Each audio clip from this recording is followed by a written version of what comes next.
Yo, my beautiful people, you know what time it is. It's me again, your boy Shady, the one and the only. And today, guys, we are going to check out Ben Shapiro. My first time watching a full debate of Ben Shapiro. I've heard of the guy, but today, guys, we're going to check out a debate he had in the UK, in Oxford University, with a student. So without saying too much, guys, we're going to jump on this right away. From the information that I gathered, there was a lot of logic in this, common sense, and some nonsense, and some illogical buffoonery. Extreme sides, basically. Far left, far right. No middle ground. Alright, so anyway, that's not too much, guys. I'm going to jump on this right away. Okay, I've not watched it yet. We're going to see what it's about. Let's get this. But first of all, smash like, subscribe, give me some love, okay? Ben Shapiro, I subscribe, I like. Last night, I visited Oxford University in Great Britain. Yes, sir. My wife had some hesitance about me visiting the UK at all, given safety concerns. After all, on Saturday, some 100,000 people marched in support of Hamas.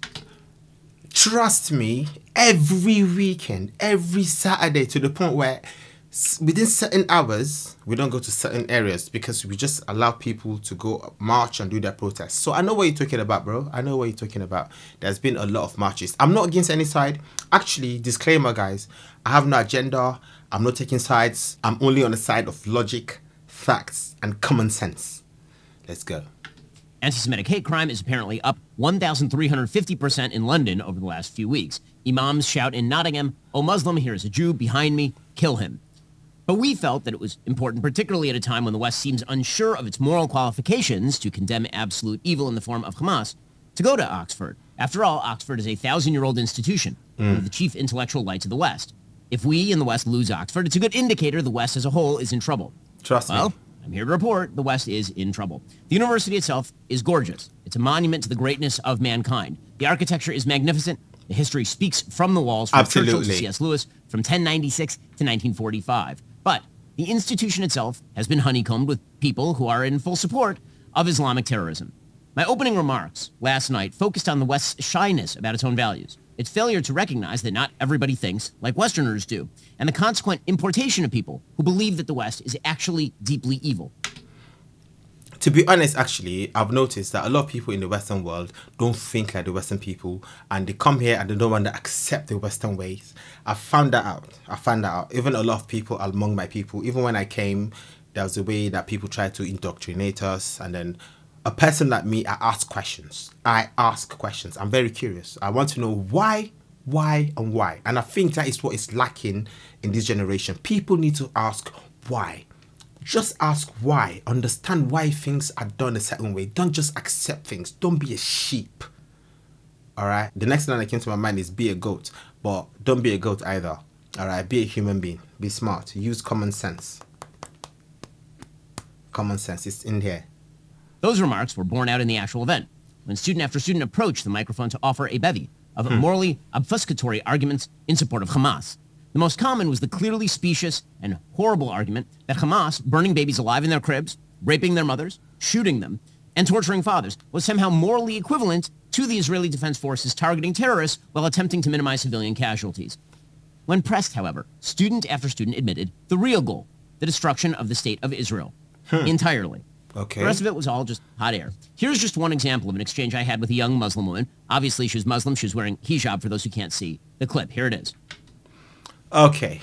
You know, after this intro that he's given, I think this video is going to be tough. And I feel like giving the disclaimer again. Guys, I have no agenda at all.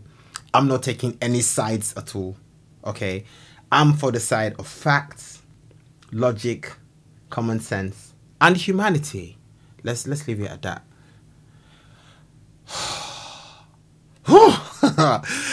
I need to be ready for this. Let's go. Attempting to kill terrorists and civilian casualties are a cost of war.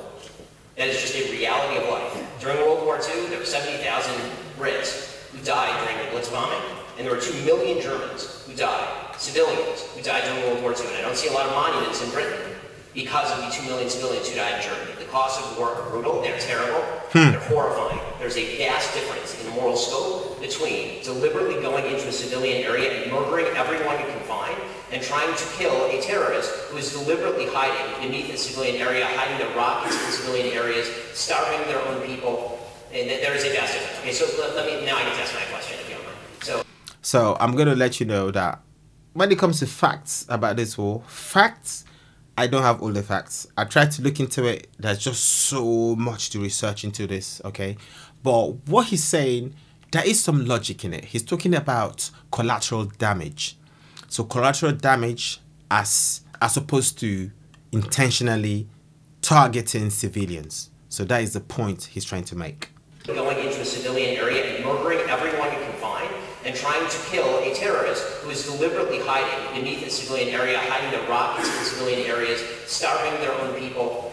And there is a vast difference. Okay, so now I can ask my question if you don't mind. So my question is, do you believe that there is a moral difference between Hamas going into, for example, Kfar Aza and murdering entire families, and Israel attempting to target terrorists and accidentally hitting civilians?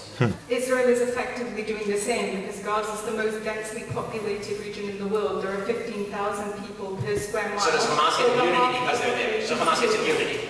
So Israel has killed 3,500 children in the past.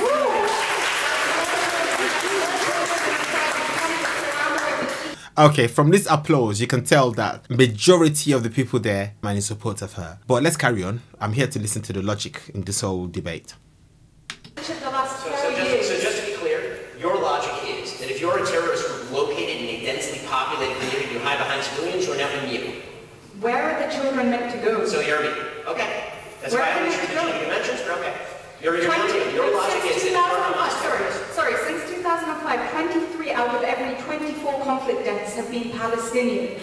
I don't see any moral equivalency there. It's clearly unjust what the IDF has been doing to the Palestinians because there's a vast disparity between the number of Palestinians being killed and the number of Israelis. I mean, I would certainly hope that Israel is going more.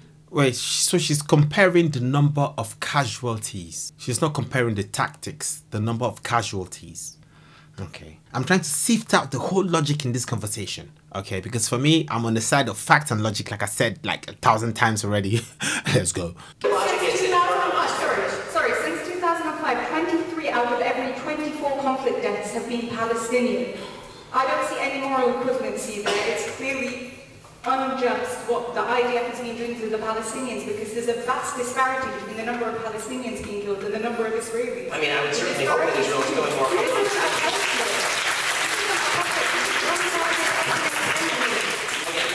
just asking you, if based on the numbers, more Germans died than Brits in World War II, did that mean that the British were wrong in World War II? Because they did. Many more Germans died than Brits. Based on the numbers, does that mean that Britain was wrong in World War II? Britain wasn't bombing civilians.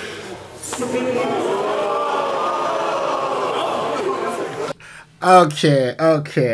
World War II. Britain wasn't bombing civilians. Does she know about Dresden? When Churchill ordered the Air Force to go Dresden and bomb them up. I mean, I know a bit of history. Let's take this back again. The British were wrong in World War II because they did. Many more Germans died than Brits.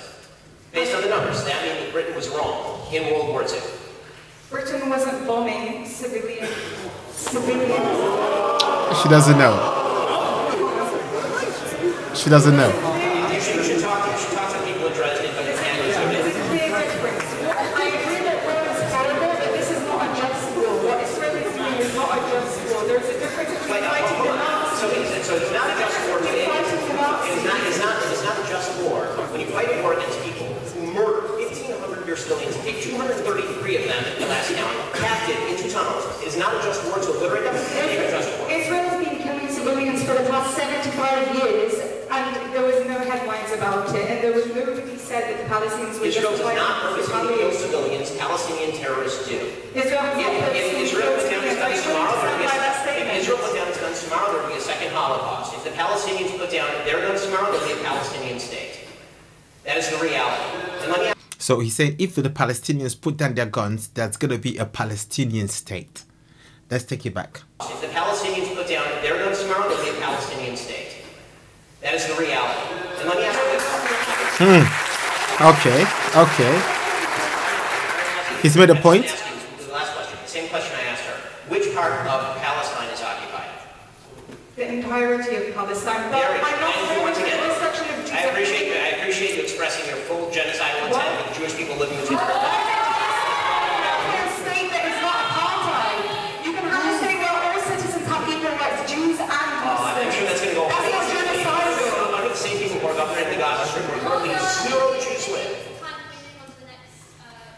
Wow. Okay. I mean, that went from 0 to 100 really quickly. Really quickly. He said, if the Palestinians drop their guns, there's going to be a Palestinian state. I mean, from what I've been saying so far, he's made a point. He's made quite a solid, valid point from the things I've seen in the news. Like I said, I don't know in depth into this. I've tried to look into it. There's just so much. The sources are just opposing, okay, because everybody believes they're right. But he made a solid point. And then when he asked her, all right, like I said in the shorts that I checked out, when he asked her what part of Palestine was occupied, she said the entirety of it. So when they say from the river to the sea, Palestine should be free, he's saying that she's invariably saying exterminate those that occupy it. So the settlers or the occupiers, as they call them.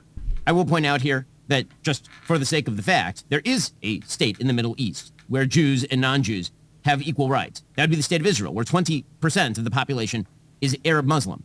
I actually heard that there are 20% Arab Muslims living in Israel. I mean, I need to check that topic. I need to check the demographics of Israel to actually verify that. Also, there are 0 Jews living in the Gaza Strip, 0 Jews living in the Palestinian areas of the West Bank, 0 Jews living in Lebanon, 0 Jews living in Jordan, 0 Jews living in Saudi Arabia, 0 Jews living in Egypt, 0 Jews living in Syria. But, you know, Israel is the problem. But points for honesty. I mean, at least she just says the thing. The state of Israel should be destroyed. And here's the thing. Student after student said this. This was not a rarity. Literally student after student just admitted, full scale, that Israel should not exist. To put it mildly, the experience was somewhat discomforting. It's not all that easy emotionally to stand across from student after student calling for the extermination of Jews between the river and the sea. My literal friends and family. I mean, I can't imagine how that's going to feel for someone to say exterminate all black people, and I'm there debating and the people saying exterminate all black people, and I'm just there looking like, oh, they want to exterminate my race. That is crazy. But obviously they're not talking about race, they're talking about a people's. But still, I'll be very uneasy, you know, very uneasy. So I'm trying to understand his point of view. Calling for the extermination of Jews between the river and the sea. My literal friends and family. At modern universities, it is now considered erasure to mention that men and women are different, but it's considered perfectly acceptable to openly justify and excuse the murder of innocent Jewish men, women, and children. Radicalized Muslim students in the most important Western institutions feel no qualms whatsoever about calling for the obliteration of the Jewish state.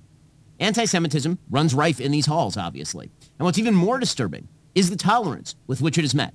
There is little or no pushback. There's certainly no feeling that such Jew hatred is out of bounds.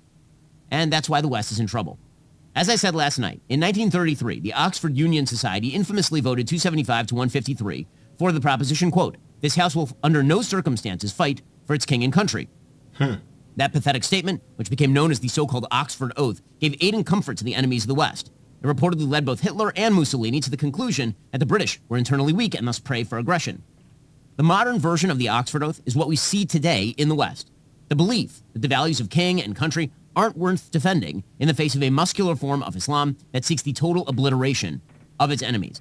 To be honest, these times we're living in right now has changed so very much. It's like common sense was taken and thrown out the window. It's like once you see common sense, it's shot.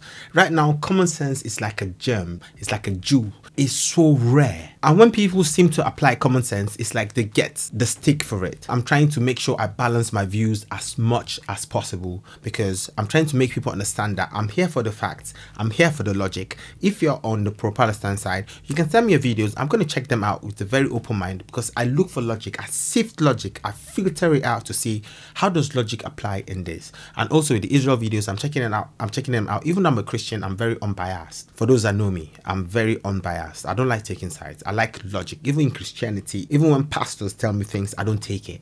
Yeah, I analyze it. I like to know why. All right, I think that is the problem right now. People don't ask why, and people don't bother to research into history to see things that have been. So we don't repeat the same thing because it's like we're going through the same vicious circles and people just follow a trend rather than thinking for yourself to see, do I take a step? No, people just follow. And when something's popular, they follow. When it becomes unpopular, they hate it and they, change sides again. We just need to ask ourselves that question. Why? For me, if you ask my point of view, with how things are going, I think a two-state solution is the best solution. Why? Based on historical fact, that land was called the Kingdom of Israel. The Jews were expelled from the land for thousands of years, and then there were people that moved into the land. They've been there for generations and generations and generations, which also gives them a claim to the land. So I think the best way to solve this logically would be to have a two-state solution. But if there's no more common sense, if there's no more logic, only nonsense and illogical buffoonery filling up the whole world with woke culture destroying things, that might prove to be difficult. I might be wrong, guys. Please let me know in the comment section. I will never force my opinion on anyone to say I'm right. I'm always open to learn. So let me know in the comment section, guys. I'm open for a debate. Let's talk. All right. Anyway, guys, it's been your boy. I must say, if it's based on logic, to be honest, I think Ben Shapiro smashed it. Like he smashed the ball out of the whole court. Like he done it. Yeah. I must give it to him. That's not gonna lie. Yeah. All right, then, guys. Love and peace. I love you more than words can say. You are me. Oh, you are the light that shines in my way. You are me. Oh.